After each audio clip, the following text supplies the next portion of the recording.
আল্লাহ রসুল সাল্লাল্লাহু আলাইহি ওয়াসাল্লাম রমজান মাস কিভাবে কাটাইতেন, তার 24 ঘন্টা কিভাবে অতিবাহিত করতেন। রাসূলুল্লাহ সাল্লাল্লাহু আলাইহি ওয়াসাল্লাম রমজানের বাহিরে কেমন দিন কাটাইতেন, সারাদিন কিভাবে চলতেন। যে মাস গুনাহ মাফের মাস, রহমত মাগফিরাত নাজাতের মাস, অসংখ্য অগণিত বান্দাকে যে মাস আল্লাহ মাফ করে থাকেন, এই 12 মাসের ভিতরে বাকি 11 মাসের দাম এত না যত না দাম রমজান মাসের। এজন্য এই মহা সম্মানিত মাস আল্লাহ যে আমাদের হায়াতে দিছেন, আমরা পাইছি, এজন্য আবারও বলি আলহামদুলিল্লাহ। মাহে রমজান, এই রমজান আমাদের কাছ থেকে একে একে চলে যাইতেছে। মাহে রমজানটা 3টা ভাগে বিভক্ত করা হয়।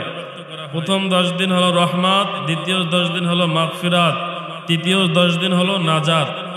এই 3 ভাগে বিভক্ত রমজান মাসটা। অর্থাৎ প্রথম 10 দিনে আল্লাহ তাআলা অসংখ্য অগণিত বান্দাকে রহমত দ্বারা পরিপূর্ণ করে দেন, রহমতের মাধ্যমে আল্লাহ তাআলা বান্দাকে সফল করে দেন।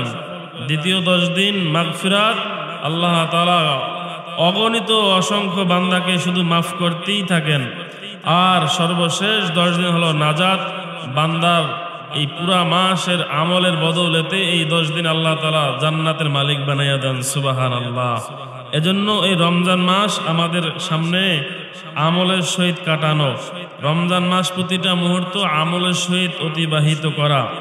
রমজান মাস এমন এক মাস যে মাস সম্পর্কে আল্লাহ রসুল বললেন as-sawmu junnatun, রমজান রোজা হলো ঢাল। অর্থাৎ মানুষ বিপদ আপদ থেকে বাঁচার জন্য ঢাল ব্যবহার করে। কারো বিপরীতে মোকাবেলার জন্য যেমন নাকি কিছু দিয়া ঢাল বানায়, রমজানের রোজা ওই ব্যক্তি ঢাল হিসাবে তাকে আল্লাহ তাআলা রমজান রোজা তাকে মুক্ত করে দেন। এজন্য রমজানের রোজা হলো ঢাল।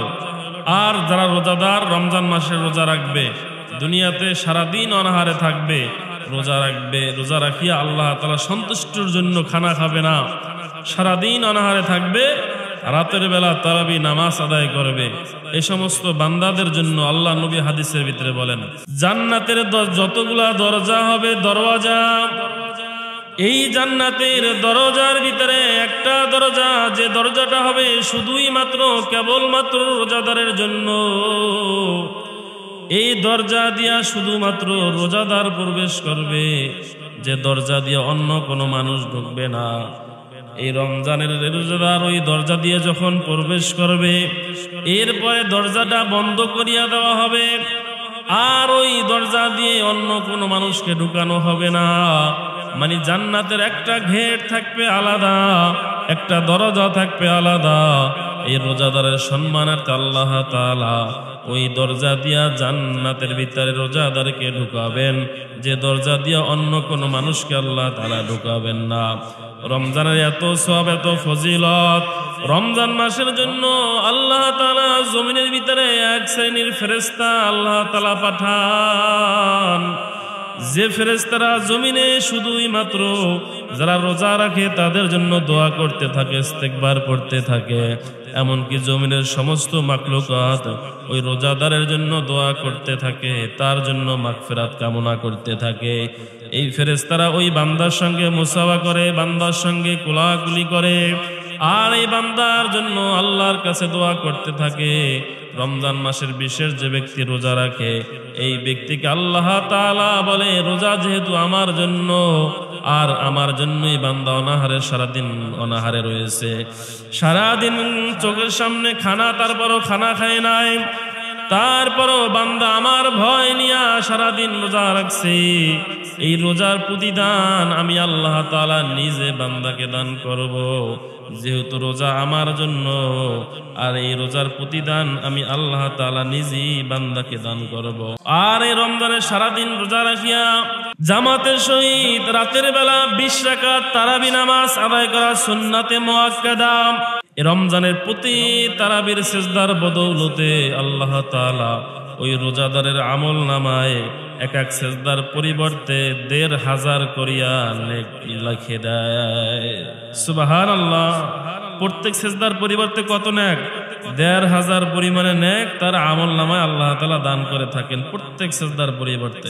আল্লাহ রাসূল সাল্লাল্লাহু আলাইহি ওয়াসাল্লাম রমজান মাস কিভাবে কাটাইতেন, তার ২৪ ঘন্টা কিভাবে অতিবাহিত করতেন, রাসূলুল্লাহ সাল্লাল্লাহু আলাইহি ওয়াসাল্লাম রমজানের বাহিরে কেমন দিন কাটাইতেন, সারাদিন কিভাবে চলতেন। আল্লাহ রসুলের প্রতিদিন অভ্যাস ছিল, যখন আল্লাহ রসুল ফজরের নামাজ আদায় করতেন, ফজর থেকে সালাম ফিরাবার পরে আল্লাহ রসুল সমস্ত সাহাবীদের নিয়ে বসে যাইতেন, সাহাবীদের সঙ্গে আমল করতেন। সকালবেলা যত প্রকারের আমল আছে ইস্তেগফার করতেন, তওবা করতেন। সকালবেলা নির্দিষ্ট কিছু আমল আছে, আমলগুলি করতেন। কোন ব্যক্তি যদি ফজরের নামাজ পড়িয়া আল্লাহুম্মা আজরিনি মিনান নার, আল্লাহুম্মা আজরিনা মিনান নার, এইটা কোনো ব্যক্তি যদি ৭ বার পড়ে, আল্লাহ রসুল বলে ওই ব্যক্তি যদি মারা যায়, এই ৭ বার পড়ার বদৌলতে আল্লাহ তাআলা ওই ব্যক্তিকে জান্নাত দান করবে। সুবহানাল্লাহর আওয়াজ এত ছোট কেন? সকলে আবার বলেন সুবহানাল্লাহ। ফরজের নামাজের পরে কোন ব্যক্তি যদি আয়াতুল কুরসি পড়ে, আল্লাহু লা ইলাহা ইল্লা হুয়াল হাইয়ুল কাইয়্যুম লা তাখুযুহু সিনাতু ওয়ালা নাওম থেকে নিয়ে শেষ পর্যন্ত, এই আয়াতুল কুরসি পড়ার বদৌলতে এই ব্যক্তি জান্নাতে যাওয়ার জন্য একটা মাত্র বাধা, আর এই বাধা হলো এই ব্যক্তির মৃত্যু। মানে এই ব্যক্তি মারা যাবে তো সাথে সাথে এই ব্যক্তি জান্নাতে প্রবেশ করবে। এইভাবে নির্দিষ্ট কিছু আমল আছে। লা ইলাহা ইল্লাল্লাহু ওয়াহদাহু লা শারীকা লাহু লাহুল মুলকু ওয়া লাহুল হামদু ইউহয়ী ওয়া ইউমীতু বিয়াদিহিল খায়র ওয়া হুয়া আলা কুল্লি শাইইন কদির। এই আমলগুলি আল্লাহ রসুল প্রতিদিন ফজরের নামাজের পরে করতেন। এরপরে সাহাবীদের সুখ দুঃখের কথা শুনতেন, পারিবারিক সামাজিক সকল সমস্যার কথাগুলি শুইনা সমাধান করে দিতেন, মামলা মোকদ্দমার কথা শুনতেন, বিচার করতেন, যার যে সমস্যা সকল হালতগুলি শুইনা আল্লাহ রসুল ওখানে ফয়সালা দিতেন। এরপরে যখন নাকি ইশরাক নামাজের সময় হইত, আল্লাহর রাসূল উঠা 2 রাকাত 4 রাকাত ইশরাক নামাজ পড়ে নিতেন। ইশরাক নামাজের কি সব জানেননি? ইশরাক নামাজ যদি কোনো বান্দা প্রতিদিন সকালবেলা আদায় করে, এই ব্যক্তি একটা হজ আর একটা উমরা করলে যেই পরিমাণে সব হইত, এই পরিমাণে সব আল্লাহ তাআলা ওই ব্যক্তির আমল নামায় দান করে দেন। সুবহানাল্লাহ। এরপর আল্লাহ রসুল নামাজ শেষ হয়ে গেলে বাহিরে বের হইতেন। আল্লাহ রসুল বাহিরে বের হইয়া বিবি সাহেবদের ঘরে যাইতেন। এক একজনের বিবি সাহেবের ঘরে যাইয়া সকলের খবর নিতেন, কার কি প্রয়োজন, কার কি দরকার, যার যে হাজত প্রয়োজন হাজতগুলি পূরণ করে দিতেন। সকলের খোঁজ খবর নিয়ে আল্লাহ রসুল এরপরে আসতেন। আল্লাহ রসুল এরপর কিছু সময় বিশ্রাম করতেন। এরপরে আবার আল্লাহ রসুল জোহরের নামাজ পড়ার জন্য প্রস্তুতি গ্রহণ করতেন। জোহরের নামাজ পড়িয়া আল্লাহর রসুল এবার মদিনার বাজারে যাইতেন। মদিনার বাজারে সকল দোকানের খবরগুলি নিতেন, কার কি অবস্থা, কার কোন সমস্যা। মদিনার বাজারে বাজারে পণ্যগুলি, বাজারের সমস্ত সদাই সম্পর্কে, বাজারের মাল সম্পর্কে দাম কিরকম এগুলি সম্পর্কে জানতেন। সকল ব্যবসায়ীর খবর নিতেন। এরপরে পথের ভিতরে কোনো যদি গরিব মিসকিন পাইতেন, অভাবী মানুষ পাইতেন, এদেরকে সাহায্য করতেন, এদের অভাব দূর করিয়া দিতেন। আল্লাহ রসুল এভাবে করতে করতে আসরের নামাজের সময় হয়ে যাইত। আল্লাহ রসুল আসরের নামাজ আদায় করতেন। এরপরে কিছু সময় আমল করতেন, কোরআন তেলাওয়াত, অন্যান্য আমল। সাহাবীদের খোঁজ খবর নিয়ে এরপরে আবার বিবিদের ঘরে যাইতেন। প্রত্যেক বিবিদের ঘরে যাই আবার আল্লাহর রসুল খবর নিতেন, কার কি হালত, কার কি প্রয়োজন। এরপরে মাগরিবের নামাজের সময় হয়ে গেলে আল্লাহ রসুল মাগরিবের নামাজের প্রস্তুতি গ্রহণ করতেন।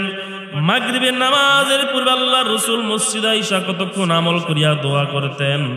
আল্লাহ রসুল মাগরিবের নামাজ আর জামাতে আদায় করিয়া এরপর যেই বিবি সাহেবের ঘরে রাত্র থাকার কথা ওই বিবি সাহেবের ঘরে যাইতেন, আর সমস্ত বিবিরা ওই ঘরে উপস্থিত হইত, ওই মদিনার অন্য অন্য মহিলারা ওই ঘরে উপস্থিত হইত।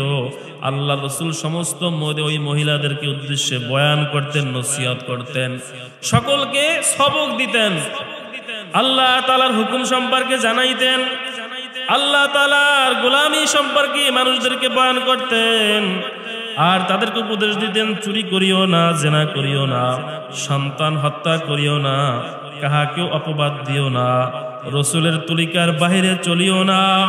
কেউ যদি তার কাছে বয়াত হইতে চাইতেন এই কথা বলিয়া দিতেন, এক আল্লাহর গোলামি করো, আল্লাহর সাথে কাউকে শরীক করিও না। এরপর আল্লাহ রসুল এশার নামাজের সময় হইলে এশার নামাজ জামাত আদায় করতেন।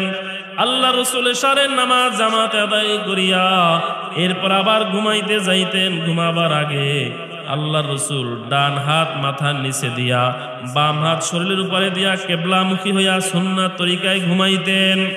ঘুমাবার আগে আল্লাহ রসুল সূরা জুমা, সূরা তাগাবুন এবং সূরা সফ পড়িতেন। এই কোরআন তেলাওয়াত করিয়া এরপর আল্লাহ রসুল ঘুমাইতে যাইতেন। এইভাবে 24 ঘন্টার আমল ছিল। আল্লাহ রসুল প্রতিটা মুহূর্ত এইভাবে নির্দিষ্ট রুটিন মাফিক চালাইতেন। আবার যখন ভোর রাত্র হইয়া যাইত, তাহাজ্জুদের নামাজ অল্প সময় ঘুমাইয়া আবার ওই নামাজের সময় হইলে জাগিয়া তাহাজ্জুদের মসলায় দাঁড়াইয়া যাইতেন। এত লম্বা সময় নামাজ পড়তেন যে হযরতে আয়েশা রাদিয়াল্লাহু তাআলা আনহা বলে, আমি আল্লাহর রসুলকে জিজ্ঞাসা করলাম, আল্লাহর রসুল এত লম্বা সময় আপনি কেন নামাজ আদায় করেন? নামাজ পড়তে পড়তে আপনার পাও আরো ফুলিয়া যায়। আমি তাকাইয়া দেখি আপনার পাও স্বাভাবিক না, আপনার পা মোবারক ফুলিয়া যায় গো নবী। আল্লাহর রসুল বলে, আয়েশা, আল্লাহ তাআলা যে আমাকে শ্রেষ্ঠ নবী বানাইলো, আর শ্রেষ্ঠ নবীর উম্মত আমার উম্মতদেরকে বানাইলো, যেই নবী কাল কিয়ামতের ময়দানে জান্নাতে ঢোকা পর্যন্ত কোন নবীরা জান্নাতে ঢুকতে পারবে না। সুবহানাল্লাহ। যেই নবীর উম্মতেরা জান্নাতে না যাওয়া পর্যন্ত কোন নবীর উম্মতেরা জান্নাতে যাবে না। ও আয়েশা, এত নিয়ামত দিয়া ভরপুর আল্লাহ আমাকে করলো, আমি কি আল্লাহ তাআলার প্রশংসা আদায় করব না? আমি কি আল্লাহ তাআলার দরবারে শুকর গুজারও করব না? প্রশংসা করার জন্য, শুকরিয়া আদায় করার জন্য আমি তাহাজ্জুদের নামাজে লম্বা সময় নিয়ে নামাজ আদায় করি। সুবহানাল্লাহ। আল্লাহ রসুল কিভাবে নামাজ পড়তেন যে পাও মোবারক, পাও ফুইলা যাইতো, ফুইলা। এখন বুঝেন যে একটা মানুষ কত লম্বা সময় নামাজ পড়লে তার পাও ফুলিয়া যায়।